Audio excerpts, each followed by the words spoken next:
Hey everyone, how's it going? Right here. So with Apocrypha, like literally a few days ahead of us, I wanted to make like a sort of discussion video. It's something I've been thinking about for a while now, is why does FGO have an auto button? And while normally I think about these things and then I look at what the community is saying, I thought, why not just put out my opinions right here, right now, and think of a solution to why I would think an auto button would be at least useful to some capacity. Now my initial first thought is, how come Fate doesn't have an auto button? And I think it's because of the gameplay. For one, you have Noble Phantasm cards, then you have the skill cards.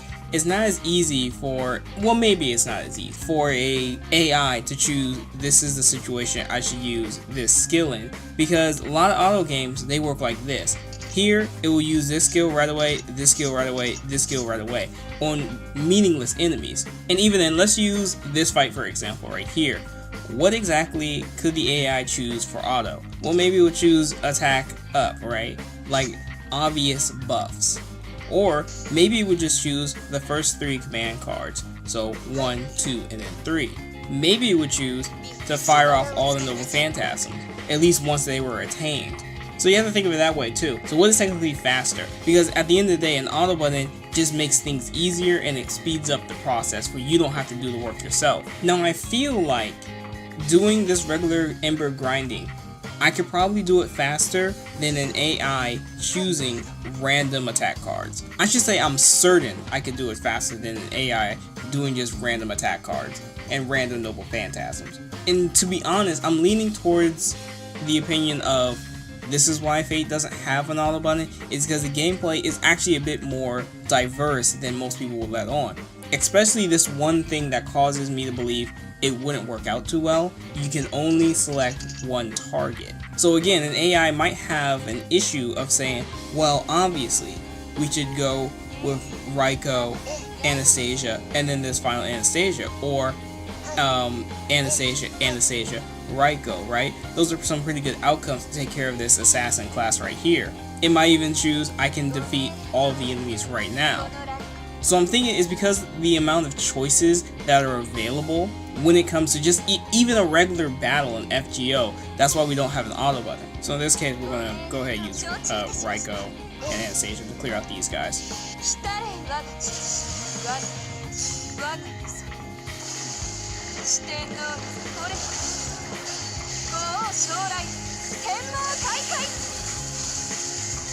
Now when we look at the JP server, they have implemented plenty of quality of life improvements. So in JP, they've added so many quality of life options, such as replaying quests right when you finish it. I think this is a huge thing that it took Fate how many years just to get that. And I believe every mobile game should always have a repeat function day one, or at least ever since maybe 3 to 4 years ago. That should have been an option. People were a little bit nonchalant about grinding, but nowadays almost every game has a heavy grind anyway. So the ability to replay missions just right off the bat is essential at this point. So I've talked about ways that I believe we can't have an auto button. Well, how do we fix that?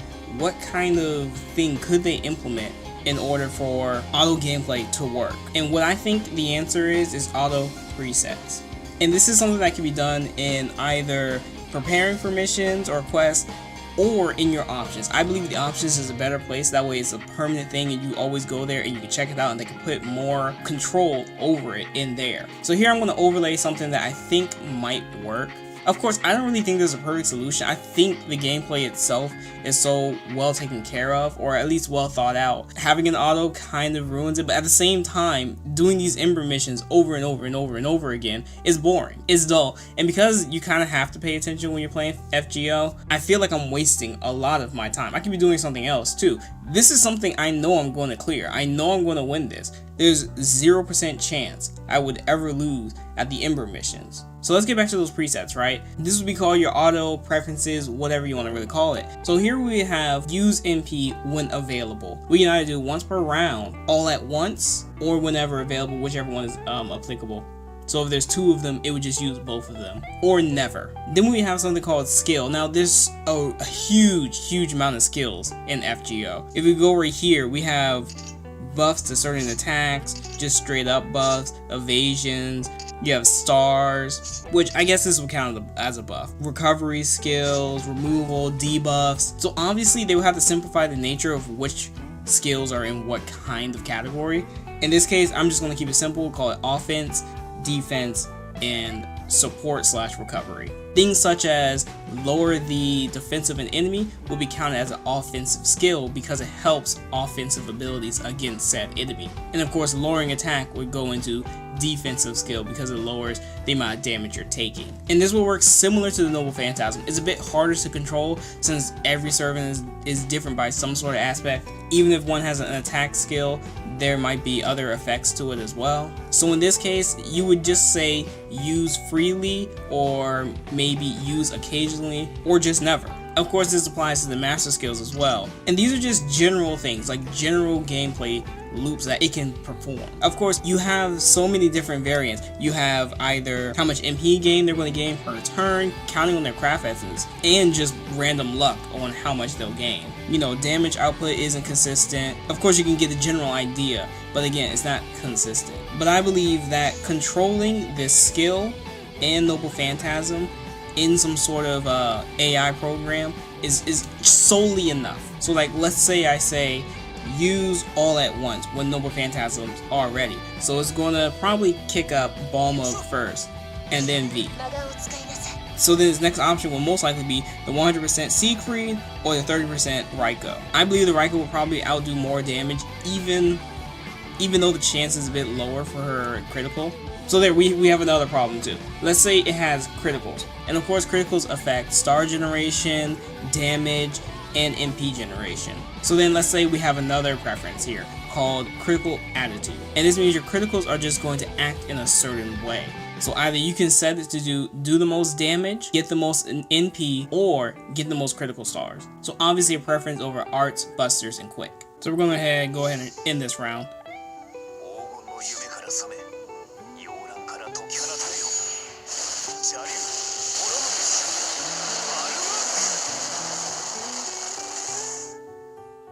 And then from right here, there should be a replay option. Right after the whole thing is done, there should just be replay, yes, no. It is a bit unfortunate they switch out supports, so you can't use the same support over and over and over again. In this case, if we really wanted to use an auto mode, we would just have to say don't play with a support. So it would just be a 5 team, which I think is perfectly fine. I think most people should at least have a competent team that can take on the highest level ember farming with their own service without like someone else helping them. You know, not everyone's going to have 2 copies of Kaleido or 2 or 3 copies of Kaleidoscope, but there are plenty of better alternatives out there, like Imaginary Element, is that it?